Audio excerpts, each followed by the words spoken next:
E em Londres, a equipe médica do Comitê Olímpico Brasileiro testa 3 tecnologias que aumentam a eficiência dos diagnósticos e o tratamento dos atletas. O comitê quer oferecer esses recursos às delegações de todos os países em 2016, no Rio. Veja na reportagem de Oswaldo Alves e Danilo Macedo.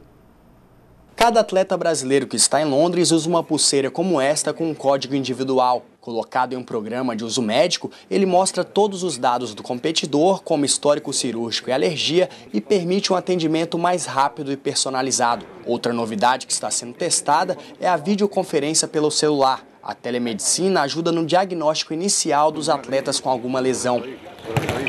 Já a tecnologia mais avançada é este robô. Usado pelo exército americano, ele pode ser controlado à distância. O equipamento tem uma eficiente câmera de vídeo que permite que equipes médicas em diferentes partes do mundo ajudem em um diagnóstico. Segundo o médico brasileiro responsável por levar a telemedicina ao Comitê Olímpico, o objetivo é dar o melhor atendimento aos atletas. Por via do robô, a gente pode ter acesso a imagens radiológicas, um exame ultrassonográfico, ou umas câmeras remotas com acesso a exames de ouvido, exames de garganta, exames oculares, etc. O COB quer oferecer essas tecnologias às delegações de todos os países e também aos visitantes que estarão nos Jogos Olímpicos do Rio em 2016. Eu acho que esse tipo de network possibilita que a gente leve o nível de medicina do Brasil a um nível internacional. Com um sistema desse, a gente consegue sempre manter um atendimento em inglês, que a gente sabe que a gente vai ter que atender em inglês ou em outras línguas, né? Então, com isso, a gente vai conseguir sempre manter um padrão uniforme de atendimento. E o comitê organizador da Olimpíada colocou mais ingressos à venda depois das críticas aos assentos vazios durante vários jogos.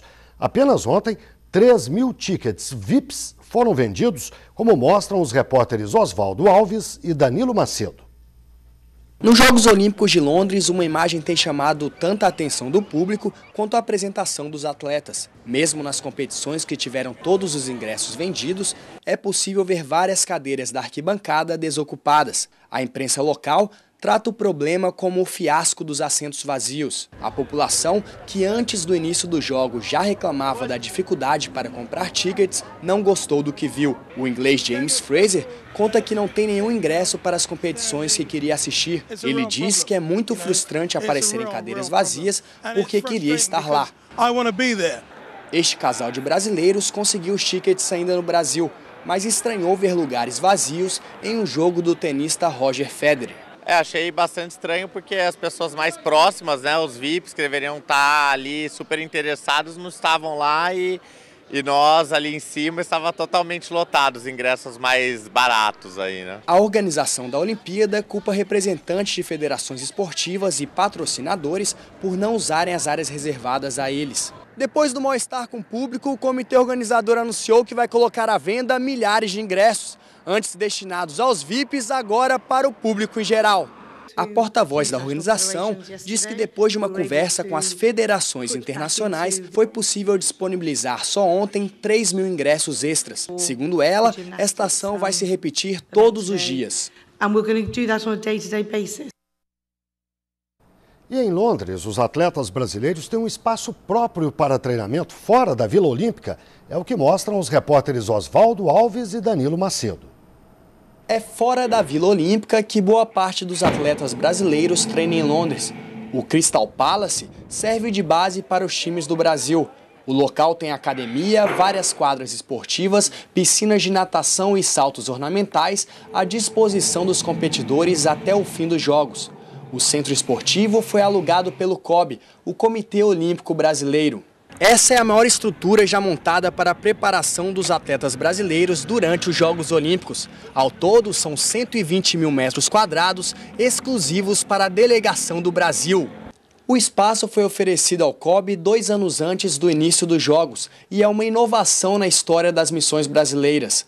Segundo o coordenador do comitê no Crystal Palace, o local também abriga toda a delegação não credenciada para a Vila Olímpica, como médicos e fisioterapeutas. Se criou um ambiente inédito dentro da nossa preparação e que é, na verdade, o que se faz dentro dos principais países que tem a questão do esporte levada com uma maneira muito mais profissional. No centro de treinamento, os atletas também têm refeições caseiras feitas por uma chefe brasileira.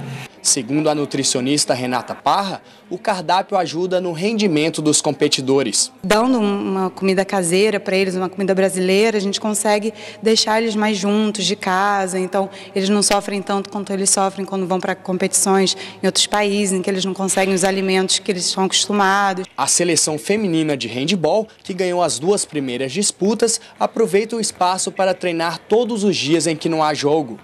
Para a goleira, ter um ginásio exclusivo faz toda a diferença. Os outros países têm que treinar 45 minutos. A gente tem a vantagem de poder treinar 1 hora, 1h30. Esses minutos extras sempre valem a pena. São os que decidem no final. Subir no pódio olímpico é sonho de todo atleta. Entre as recompensas de uma medalha estão o reconhecimento e até prêmios em dinheiro, claro. Mas a fama também pode desapontar os atletas. No fim dos Jogos Olímpicos, 2.100 medalhas vão ter sido distribuídas, mas para os atletas a recompensa vai além. Os países costumam premiar os campeões olímpicos. No Brasil, as recompensas para os medalhistas partem de entidades esportivas e dos próprios patrocinadores. A judoca Sara Menezes vai receber R$100 mil pelo ouro no judô. A prata de Thiago Pereira rendeu 50 mil ao nadador. Pela medalha de ouro, o ginasta Arthur Zanetti também vai ganhar um prêmio em dinheiro, que ainda não foi definido. No futebol, o ouro inédito pode valer uma boa quantia para cada jogador. E depois dos Jogos Olímpicos, as recompensas de uma medalha olímpica podem continuar ou não. Para atletas famosos como o corredor Usain Bolt, uma vitória pode apenas aumentar a notoriedade. Mas para nomes menos conhecidos, lucrar com a oportunidade pode ser um desafio, como o ex-tenista Boris Becker sabe muito bem. 20 anos depois de ganhar o ouro olímpico, ele ainda faz dinheiro com a fama conquistada. Ele disse que grandes empresas disputam os atletas para gravar comerciais ou ceder direitos de imagem. E a maioria sabe que depois dos Jogos Olímpicos, os vencedores costumam ganhar muito dinheiro. Já esse empresário de vários medalhistas olímpicos diz que nem todos conseguem transformar a conquista em retorno financeiro. Para ele, há muitos medalhistas de ouro que talvez não saibam dizer se algo mudou e estão desapontados porque não tiveram as expectativas atendidas. Ganha ou não muito dinheiro, todo atleta sabe. O reconhecimento de parentes, amigos e do país, esse não tem preço e dura para sempre. Desde o início da Olimpíada, o Brasil usa uma central de monitoramento em Londres para analisar os adversários e melhorar o desempenho dos jogos. Os atletas conseguem ver, em câmera lenta, detalhes de uma partida. É de uma sala no Crystal Palace, o centro de treinamento da delegação brasileira, que 8 monitores com programa de videoanálise dão importantes informações para várias comissões técnicas do país. A central de monitoramento funciona durante todo o dia e recebe treinadores e atletas interessados em estudar os adversários e o próprio desempenho nas competições. Acho que a imagem te dá esse recurso de você realmente não usar mais a palavra eu acho. Não tem eu acho. Está aqui o que você fez, está aqui o que você precisa fazer para mudar. Pontual, rápido, o atleta vai lá e faz de novo. 8 modalidades foram ou ainda são monitoradas. Futebol, vôlei de quadra e de praia, handebol, basquete, judô, taekwondo e boxe. O programa dá estatísticas da partida e também usa recursos de câmera lenta, principalmente em esportes onde o detalhe faz toda a diferença para garantir uma medalha. O jogador não precisa assistir todo o jogo para ter aquelas informações. Ele só vai num determinado momento que ele quer ver e isso economiza bastante tempo e o treinamento se dá mais dinâmico. O espião eletrônico começou a ser usado pelo Comitê Olímpico Brasileiro no PAN de 2009, mas apenas com futebol. Em Londres, as partidas exibidas por 40 canais de TV são analisadas para fornecer aos competidores informações estratégicas. A partir da experiência em Londres, a ideia é que o uso dessa ferramenta seja ampliado no Brasil para outras modalidades. A gente sabe que algumas coisas têm que ser mudadas nessa estrutura, mas a ideia é a gente tentar manter, se não essa, mas daqui para frente, uma estrutura um pouco até maior do que essa. Ouro nas argolas em Londres, o brasileiro Arthur Zanetti disse hoje que a medalha foi conquistada aos poucos e com muito trabalho. A estratégia para os próximos Jogos Olímpicos está definida. Coroado como o novo Senhor dos Anéis, este brasileiro de apenas 22 anos e 1,56 m de altura conquistou a primeira medalha olímpica da história da ginástica artística brasileira. Com jeitão quieto, Arthur Zanetti disse que a conquista foi construída em anos de trabalho. Cada competição a gente vem fazendo a nossa parte, de pouco em pouco, nada muito tão rápido, e acabou tendo essa medalha aqui inédita, que é para o Brasil todo. O resultado transformou o atleta em referência mundial na modalidade de argolas e atraiu a curiosidade da imprensa mundial. Apesar do ouro conquistado, o técnico do atleta alertou que os investimentos na ginástica brasileira precisam ser acelerados para as competições do Rio daqui a 1.459 dias. Nós estamos atrasados nesse trabalho. Tá? Você não forma uma equipe campeã olímpica em 4 anos. Tá? Nenhuma modalidade vai conseguir isso, nem que saia do planeta, conseguir formar um atleta em 4 anos para 2016. Isso é utopia, tá? O campeão olímpico ainda não pensou onde vai guardar a medalha, mas já sabe o que fazer para novas conquistas em 2016. A estratégia, assim, mais ou menos, vai ser quase a mesma. Eu não vou querer defender ela, eu vou querer vir para 2016 e fazer o meu melhor. A realização dos Jogos Olímpicos depende de organização e muita infraestrutura. Por isso, observadores brasileiros estão em Londres para aprender como funciona toda a operação e evitar erros na Olimpíada do Rio em 2016. De olho nas boas experiências dos Jogos de Londres, cerca de 100 profissionais do governo brasileiro participam do grupo de observadores olímpicos. A troca de informações entre o Brasil e o Reino Unido começou há 2 anos, mas agora está na fase mais prática. A ideia é a gente entender o que está por trás, os bastidores dos Jogos Olímpicos. Então é como funciona a operação, como são as questões de segurança, as questões de fronteira, o controle dos transportes, o controle das aglomerações, como foram pensadas as cerimônias, qual o papel do governo, a relação com o comitê organizador. Desde que foi feita a parceria, os observadores brasileiros fizeram mais de 100 visitas ao Reino Unido. Além de aprender, o objetivo é evitar que os erros se repitam nos Jogos Olímpicos de 2016. Para o ministro britânico das Relações Exteriores para a América Latina, Jeremy Brown, a organização dos Jogos é muito complexa, com milhares de atletas. Ele disse que o governo britânico tem trabalhado de perto com autoridades do Brasil em segurança e transportes. On security, on transport issues. O presidente da Autoridade Pública Olímpica acredita que participar da execução de todo o projeto de Londres dá a experiência necessária para o Brasil organizar os Jogos Olímpicos. O Comitê Olímpico é muito exigente, inclusive não só nas suas matérias propriamente de organização dos Jogos, mas também na questão da infraestrutura local. O Comitê Olímpico sempre acha que não deve interferir na qualidade, na vida da cidade. São vários itens em que a ação governamental é decisiva para o êxito das Olimpíadas. Não aparece, mas é decisiva. De olho em 2016, o Comitê Olímpico Brasileiro levou a Londres jovens atletas que, mesmo sem competir, conheceram o ambiente de uma Olimpíada. É a primeira vez que o projeto é feito com esportistas brasileiros. 16 jovens atletas divididos em grupos passaram 4 dias na capital inglesa. Além de ver de perto o treinamento dos competidores, eles sentiram o clima de uma Olimpíada. Para um dos destaques juvenis de tiro com arco, o aprendizado é importante para a preparação. A gente sempre tem uma tensão, uma pressão quando está competindo, né? E aí quando vem aqui nos Jogos, poxa, a tendência é que isso daí fique ainda maior e você não consiga ter um bom resultado, né? Os atletas que são de modalidades individuais ou de duplas foram escolhidos pelos bons resultados que tiveram nos 2 últimos anos, como os Jogos Olímpicos da Juventude, e são promessas de medalhas para o Brasil em 2016. A ex-ginasta olímpica e coordenadora do projeto explica que esta é a primeira vez que o programa, já feito pela Grã-Bretanha em Pequim, é usado pelo Brasil. Ela espera que a experiência de vivenciar uma Olimpíada ajude no rendimento dos atletas. O que a gente quer com tudo isso é que ele tenha essa experiência olímpica, que ele tenha esse deslumbramento nesse momento e que daqui a 4 anos, em 2016, eles estejam cada vez mais focados nos treinamentos e nas competições. E é pensando na próxima Olimpíada que o jovem atleta de salto com vara quer usar tudo o que conheceu em Londres. Essa vivência, sim, tá mudando assim a cabeça, o estilo de vida, o estilo de técnica, de treinamento, o modo de pensar. Acho assim que tudo muda. A ginasta Rebeca Andrade é a mais nova da turma. Tem apenas 13 anos, mas já acumula muitas medalhas. No Rio, ela espera estrear com a mesma motivação que viu aqui. Eu espero chegar lá bem, confiante e arrasar.